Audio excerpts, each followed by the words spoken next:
So next up we're doing a glute ham raise, and basically the name says it all. We're working the glutes and the hamstrings in a shortened position in conjunction with one another. So it's a great exercise if you execute it properly. Now the setup is quite important, so hopefully you do have one of these machines in your gym. So first thing you want to do is make sure that the length of your lower limb here is adequate. So you'll notice that I do have a slight space between my leg and the pad, very small, about that much, and that's kind of what I'm after, because when I'm at the top of the movement, I want to be dependent on leaning forward into the pad.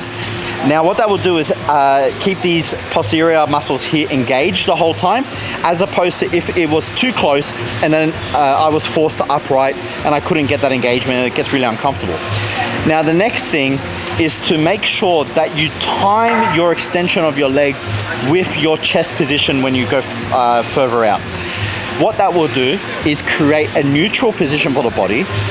You drive your knee down into the pad like I am now as you pull your chest up and roll your abdomen in. That is your top position. That will contract all these muscles here. If you don't have the abdomen engaged and down and you lean back, you disengage your glutes and your hamstrings and you just pump up your lower back. So I'm going to show you a couple of reps, and notice my foot position as well. When I go down, it changes. I have my toe pointed up when I go down to create tension, and I have it pointed the other way when I want to come up in order to engage these muscle groups here. Now the stretch reflex is important, but we're not going to do that on the setup. So we are in position, my toes are pointed up, I'm engaging all these muscles here, my abdomen is down, I fire my knees down, and I point my toes and I come up. See how I stop myself short from coming all the way?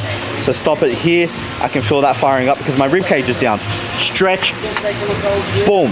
And you'll notice that I came up quite quickly when I elongated my muscles, which is called a stretch reflex, and I fired up when the tendons and all those regions there are engaged.